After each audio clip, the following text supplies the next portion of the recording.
पूरे देश में इस कानून के खिलाफ, इस बिल के खिलाफ, कानून में इस बिल के खिलाफ एक गुस्सा है, क्योंकि ये जो बिल मोदी हुकूमत लाई है ये आर्टिकल 25, 26 और 29 का वायलेशन करता है।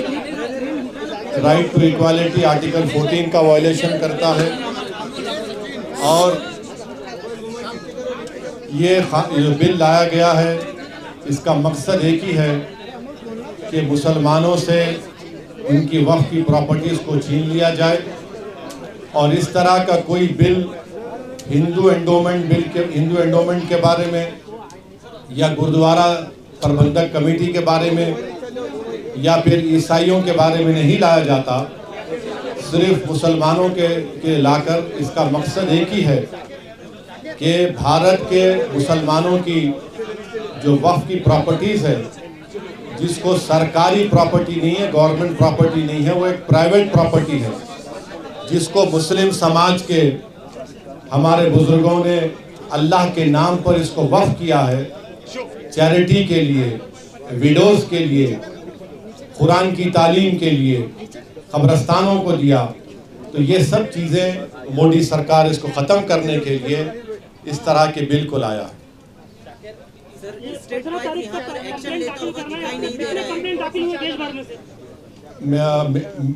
मीडिया रिपोर्ट्स ही आ रही है कि कोई एक मीडिया रिपोर्ट है कि 4 लाख, कोई कह रहा है 8 लाख।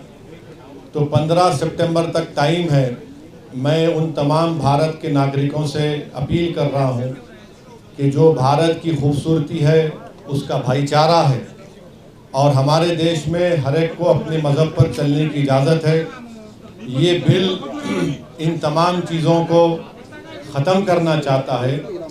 तो जो all India Muslim personal law board ने भी जो QR कोड के ज़रिए आपसे अपील की है कि आप इंग्लिश और हिंदी में इस बिल के ख़िलाफ़ ये जो वफ़ का NRC साबित होगा, आप अपना रिटर्न रिप्रेजेंटेशन भिजाए कमेटी को, सरकार को भिजाए कमेटी को। और महाराष्ट्र में ये कई जगह पर रिप्रेजेंटेशन दिए जा रहे हैं पर्सनल लॉ बोर्ड की लीडरशिप में। आज औरंगाबाद में पहली मीटिंग हुई है और देश भर में इस तरह के पब्लिक प्रोटेस्ट मीटिंग्स होंगे जिसका फैसला all India Muslim personal law board ने किया है।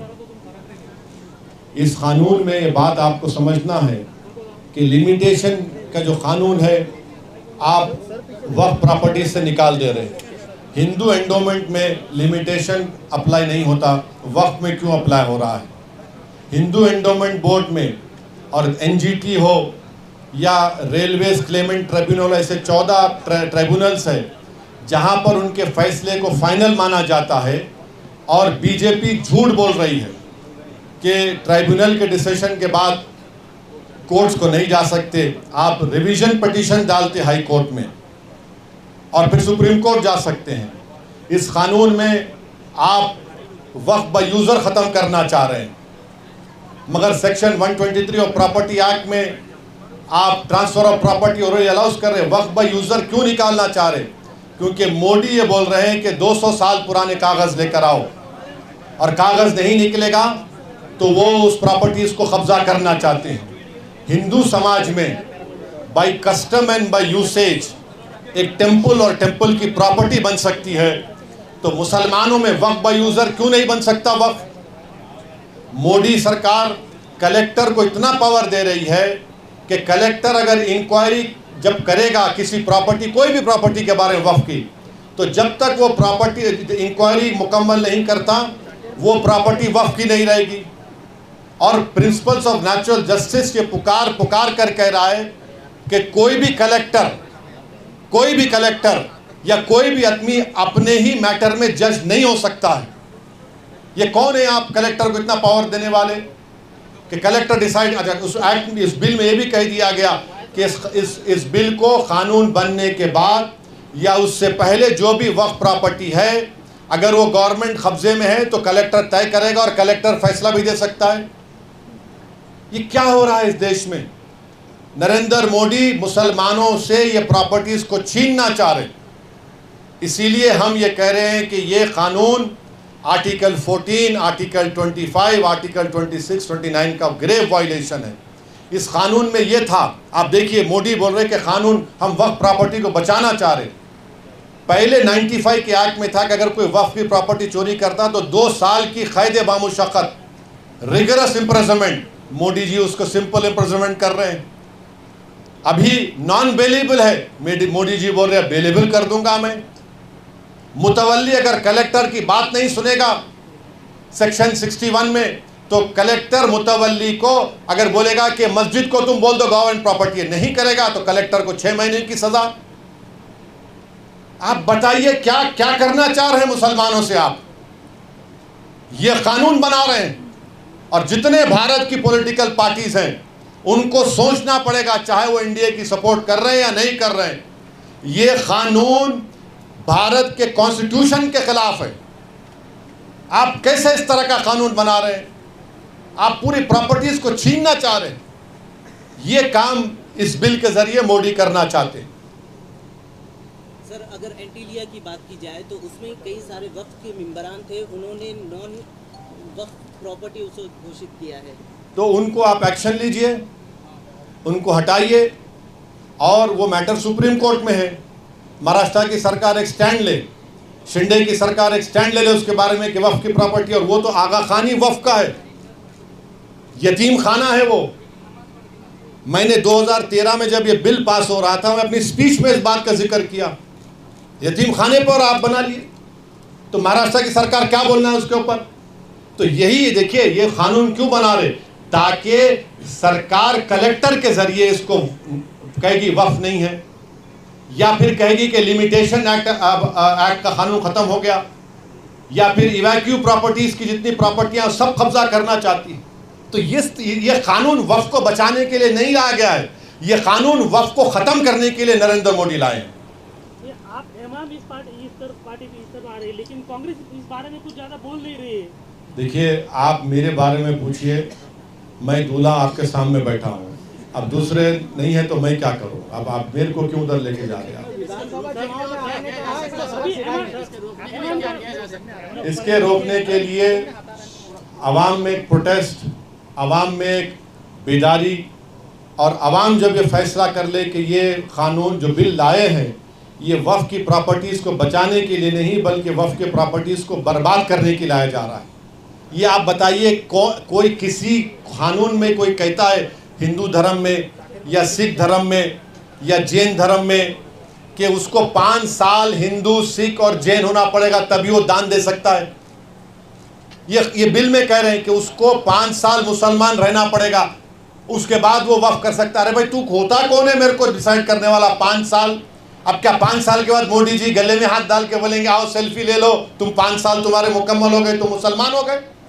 अब मुझे सर्टिफिकेट लेने के लिए मोदी जी के पास जाना पड़ेगा कि मैं मुसलमान हूं? ये भारत के सुप्रीम कोर्ट का जजमेंट है 2006 या 12 का, रामजी दास कुछ, उसके खिलाफ है ये। इस तरह का कानून बना रहे हैं। आप जेपीसी में है सर, जेपीसी की बैठक किस मोड़ पर जारी है? नहीं, देखिए, वो जेपीसी नहीं है, वो joint working committee on Waqf amendment bill 2024 है। जेपीसी को इन्वेस्टिगेटिव पावर्स हो सकते आउटसाइड द बिल ऑल्सो। ये वर्किंग कमेटी खाली बिल के ऊपर है, और उस वर्किंग कमेटी में क्या हो रहा है हम पब्लिकली नहीं बोल सकते, कोई भी नहीं बोल सकता, क्योंकि पार्लियामेंट के रूल्स हैं, वो कॉन्फिडेंशियल होता है। जब भी जो होगा रिपोर्ट होगा, नहीं होगा, जब उस पर बात हो सकती है, अभी नहीं हो सकता। हाँ, कहाँ पे? अरे भाई, अभी देखिए अंदर कमेटी में क्या हो रहा वो नहीं बोल सकते हम। सर, एक तरफ वक्फ का मसला है, दूसरी तरफ रामगिरी महाराज का स्टेटमेंट आपने सुना होगा, नीलेश राणे का मस्जिद में जाके।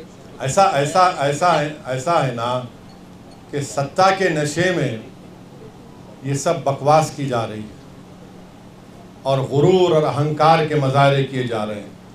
एक बात याद रखिए, आसमान की तरफ देखकर कोई थूकेगा ना तो थूक तुम्हारे नापाक चेहरे पे गिरेगा, आसमान पर नहीं जाता है। सर, ये क्यूआर कोड अगर 15 तारीख तक उतनी तादाद में ना आए तो डेट बढ़ सकती है क्या? नहीं मालूम वो वर्किंग कमेटी के चेयरमैन साहब ही फैसला करेंगे। और सर इसका कोई सब्स्टिट्यूट हो सकता है क्या सब्स्टिट्यूट? ऑब्जेक्शन डालने का, अगर 15 तारीख निकल जाए तो? अरे भाई, आपको ईमेल करिए, आप पोस्ट करिए, आप ईमेल भी कर सकते हैं, पोस्ट भी कर सकते, करिए ना। ये एमआईएम ने जो ऑफर किया था महाविकास आघाड़ी के साथ अलायंस करने के लिए, हाँ, इन कानून भाई आपको चिट-चैट में बोलिए। इन ये कानून अगर ना लागू किया जाए तो आप नुमाइंदों की बात कर रहे थे, कितने नुमाइंदे आप चाहते हैं विधानसभा में इन चीजों को रोकने के लिए, और एमआईएम की ओर से कितनी सीटें लड़ी जाएंगी जिसके ऊपर आप लगता है कि? मैं आज आपके सवाल का एक पार्शल जवाब दे देता हूँ।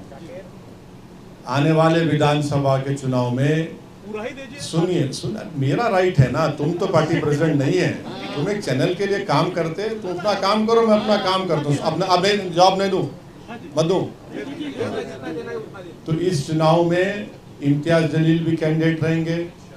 इस चुनाव में इंशाअल्लाह ताला इम्तियाज जलील के साथ मुफ्ती इस्माइल रहेंगे, फारूक शाह रहेंगे, और हमारे शोलापुर के फारूक साहब भी रहेंगे, और हमारे मुंबई के सदर रईस लश्करिया रहेंगे। तो तुम्हारे को ये 5 नाम दे दिया मैं, ये तो कैंडिडेट रहेंगे हमारे, क्योंकि 2 तो एमएलए हैं, एक मालेगांव से और एक हमारे धुलिया से, तो ये तो रहेंगे। अब और कितने कैंडिडेट रहेंगे नहीं रहेंगे अभी थोड़ा टाइम लगेगा, देखते हैं। जिस तरह से देश जिस तरह से पूरे देश में प्रपोजल दिया था, देखिए इम्तियाज जलील साहब महाराष्ट्र के मेरे अध्यक्ष हैं। उन्होंने ये ऑफ़र दिया है, उन्होंने कहा है कि हमसे बातचीत करो, और मेरे ख्याल से कोई बातचीत एक जगह पे अनऑफिशियली भी हुई। अब उनको तय करना है। अब सुनिए, अब क्रॉस क्वेश्चन मत करिए, हम तो बोल चुके, हमारा स्टैंड क्लियर कर चुके हैं, ये उनको तय करना है। अब ये आपको मैं बोल दिया ना, मैं आपका जवाब पार्शली दे चुका हूँ, मैं आपको पार्शली जवाब दे चुका हूँ। हाँ, कांग्रेस के साथ हुई मीटिंग या एनसीपी के साथ हुई या शिवसेना के साथ हुई, इसके साथ इम्तियाज जलील सर की मीटिंग हुई जो अभी उनके साथ जाने की? नहीं, मीटिंग हुई नहीं हुई, किधर हुई, कहाँ पे हुई, तुम्हारे घर में हुई या मेरे घर में हुई, अब फिर वो सब क्यों बोलना? तुम्हारे को जो जितना हमको बोलना है उतना ही बोलेंगे ना। हाँ, नहीं तुम्हारे घर को आते हैं। हाँ, हो गया, चलो अब दूसरे बात करो, दूसरा सवाल करो, हो गया, बस जवाब दे दिया आपको। और बोलिए सर, जिस तरह से पूरे मुल्क में मुसलमानों को टारगेट किया जा रहा है, एक तरह से मुसलमान खुद को असुरक्षित समझता है, तो क्या मोदी हुकूमत सबका साथ सबका विकास यही दिखाई दे रहा है? वो सबका साथ सबका विकास सबका विश्वास एक धोखा है, सब फ्रॉड है, वो कुछ नहीं है। सब आप देखिए, बुलडोज़र से घरों को तोड़ दे रहे हैं। जहाँ पर उत्तर प्रदेश में, महाराष्ट्र में, मध्य प्रदेश में हाजी रिजवान, हाजी शहजाद घर को तोड़ दिए। वही एक सुभान खान हरियाणा का, खम्मम तेलंगाना में है, मेवाती मुसलमान है, लेबरर है, 70% हैंडीकैप है। सुभान खान बुलडोज़र चला के ये अपने जेवीसी को चलाकर 9 लोगों की जान बचा कर लाया। ये मोदी के बुलडोज़र में और सुभान खान के बुलडोज़र में फ़र्क है। हम जान बचाने के लिए इस्तेमाल करते, वो जानों को बर्बाद करने के लिए इस्तेमाल करते हैं। जिस तरह सुप्रीम कोर्ट, हाँ देखिए, मीडिया में सुन तो लीजिए, आप बोल दिए ना। मीडिया में ये रिपोर्ट हुआ था कि जनाब अजीत पवार ने कहा कि हम महाराष्ट्र के विकास के लिए सपोर्ट किए, सेकुलरिज्म पे हम कॉम्प्रोमाइज़ नहीं किए। हम उनको सवाल कर रहे हैं, अगर आप नहीं किए तो फिर इस बिल की मुखालिफत करिए ना आप। हम जनाब अजीत पवार से बोलना चाह रहे हैं, आप इसकी मुखालिफत करो, इसका अपोज करो। और हम इन एकनाथ शिंदे को बोलना चाह रहे, छत्रपति शिवाजी महाराज को आप इतना बोलते हैं, इतना मानते हैं, तो रत्नागिरी की वो मस्जिद, जो दरगाह जहाँ पर 652 एकड़ ज़मीन छत्रपति शिवाजी महाराज ने दी, 250 साल का रिकॉर्ड है, वफ़ छत्रपति शिवाजी ने किया, तुमको उसका भी ख्याल नहीं है। सर, जम्मू कश्मीर में आप चुनाव लड़ेंगे? नहीं लड़ेंगे। चलिए हो गया, thank you sir much, thank you.